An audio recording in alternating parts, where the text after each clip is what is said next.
Jackie, and welcome back to my channel for a series of Daphne Bridgerton hairstyles from the new Netflix show, Bridgerton. I've been loving the show. I binge watched it. I'm watching it again just so I can get all these hairstyles right. But if you haven't watched it, it's a gorgeous period drama, and I love all the costumes, hairstyles. The Duke is gorgeous. I thought Daphne was stunning, so I picked out some of my favorite looks, and I hope you guys like the ones I picked out. And yeah, first video of 2021. Hope you guys had a great break. Let me know what other Netflix shows you've been binge watching, and as always, I love it when you tag me in your recreations so I can feature you. And let's get started with these Daphne looks. This first Daphne look is an easy and cute everyday style that looks super elegant with optional baby bangs. First, brush out your hair, and these looks on Daphne were on a wig, so the hair going into the braided sections were very defined, but my hair is thinner, a bit silkier, so I don't get as much definition without a bit of a styler. So I'm using this wax spray, and it adds a bit of wax to help separate the strands a bit and showcase the detail going into the braid. Now divide a small section from your part and divide this into 3, and we'll start with the braid. What makes this braid unique is instead of weaving the strands over each other and including more hair like in a regular French braid, we're going to weave each strand under and add in a very small section from the top of the part as well as the hairline, so we have a pop-out braid with small pieces feeding into the shape. Everyone's hairline and thickness of the hair is different, so on Daphne there's about 6 distinct pieces going into the braid on the top and the bottom. And her braid was pushed a little bit further back on the head. You can recreate this any way you want. If you want to see the braid when you're facing forward, have it a little bit closer to the hairline, or if you want more of a swept back look, then push it further back.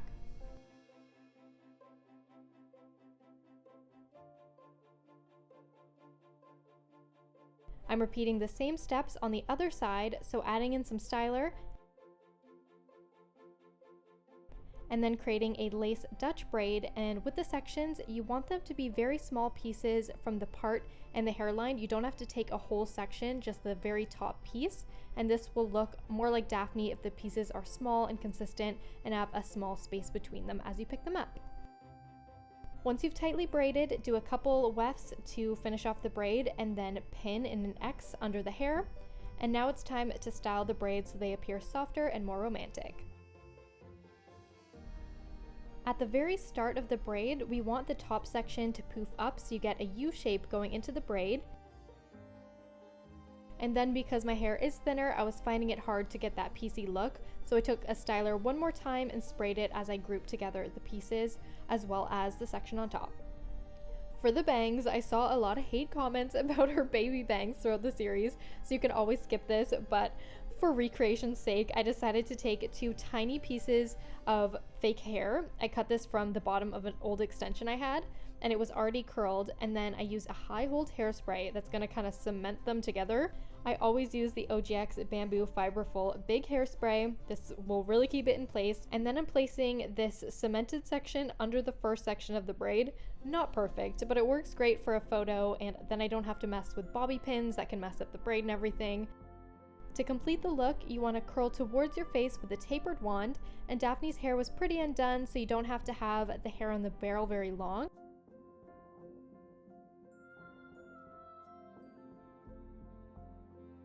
Quickly go through to have some soft movement, and I always love to fluff up curls with my go-to hairspray.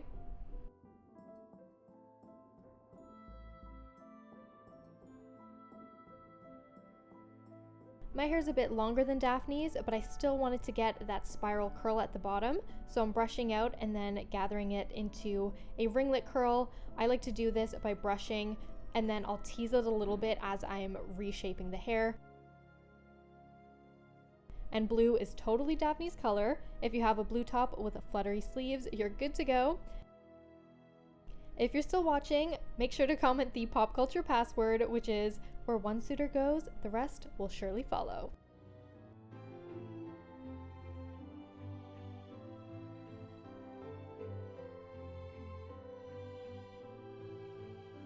Daphne wears a lot of half up, half down do's, and my favorite was with a unique oversized black bow. So first, brush out your hair and create a half up, half down look secure with a small clear elastic. I made this ponytail slightly to the right because I'm going to create a loop later and I want the loop to be in the center.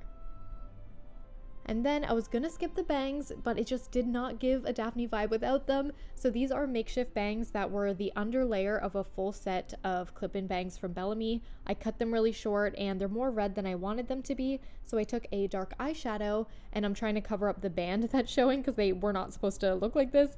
And then I added a warmer reddish brown through my hair at the front near the bangs to try to blend it in. Not perfect, but it was great for a recreation photo. And if you have bangs, you can leave them out, or for a romantic look, you can leave some small pieces and curl them. And now take a piece underneath that ponytail and create a simple braid. You want the braid to be big enough that it stands out in the hair, but you don't want to take too much away that you have like a gap in the back of your hair. And then for the big bow, I just took a long piece of black ribbon and folded the sides in half and glued with a hot glue gun. I did that 3 times with slightly smaller pieces each time to create this ribbon look. Now take that braid, you can expand it a bit if you want it to be a little bit more flat or stand out more in the hair, and then bring it around the bow, creating a circle. I used auburn bobby pins in case they peek out so that they weren't as noticeable as black. Split the ponytail in half, or just make this smaller to begin with, and then fold upwards, creating a loop. Pin the side of the loop and the top of the loop. The less hair, the easier it is to have the hair stay in place. And then I wanted the hair to have a bit more of a curl, so I curled it, and then using that wave, I'm finishing off that first loop, and then pin curling the bottom to have another circle with an opposite spiral. So it's really a figure 8 shape. I wish I softened this up a bit. Maybe I'm being way too hard on myself, but it could have been just a little more perfect. But I love this shape, and I add a little diamond later to showcase that movement. But first, let's curl using that same tapered wand towards the face. I tend to use wands much more than curling irons. Maybe it's just force of habit, but the curl seems to last longer on my hair, and I've had this set since I started YouTube, so it's seriously lasted. And I curl all in one direction with a similar amount of hair, and once all of that side is curled, I will spiral them together and crunch them as they're cooling to get a big curl. Because my hair is quite a few inches longer, I wrapped the ends around my finger and added a bobby pin. This is like a pin curl just at the bottom. This works for shortening the hair for a photo, but if you do leave this for a while, when the curl is setting, if you take it out, you will have that spiral curl and it'll last longer and look more authentic. But I just left the bobby pin in to have a similar length. For the back, I curled towards the face on the other side and then just pushed it aside, and I added a diamond with duo glue. It wasn't a pin, so I just used some glue, and it turned out fine. It brushed out of my hair very easily. It wasn't like gum or anything. And there's my fave unique Daphne look. I couldn't get it out of my head, and this top is gorgeous. It was very expensive. It's from Revolve, but I have no regrets buying it because I've used it in so many looks now. So I'll have it linked, and I added a black ribbon around the waist to tie it together. This next look is when Simon educates Daphne at the end of their promenade, and this is my 3rd day hair, so it's not as fresh as when I started, but I do love to do this type of style when I need to wash my hair. So I've clipped in the bangs. Again, they're not perfect, this is just kind of for fun, but put your hair in a half up, half down ponytail like the last look, and then braid the length and secure with a little elastic, and you can fan this out if you need it to be a little bit thicker looking. To get this exact look, if you have hair similar to mine, you might want to add in a couple of extensions. You'll see I get the shape right, but it was a little bit less of a thick braid than her look. But I wanted this to be just wearable and pretty easy to achieve. So you saw with the remaining hair, I brought up into a ponytail right underneath the first one, and you want to braid this again.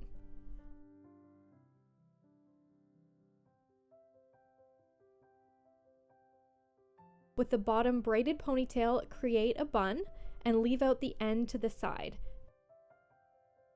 Pin around the base of the bun, and you want this to be pretty tight, and then the end of the braid will wrap around the front of the top of the first pony. So this is where I could have used some extensions for thickness, but it still works like this. So the braid's off to the side, and with the top braid, push it forward so you can see the top of the braid when you're looking straight on, and pin in an X underneath so that the braid topples over the head, and bring this wrapped around the bottom bun to bring the 2 braided buns together. Don't worry about it if you see an elastic at the side there, because we're gonna add a floral hairpiece that will cover this up anyways. And with the end of the braid we left out earlier, bring this around the front of the bun.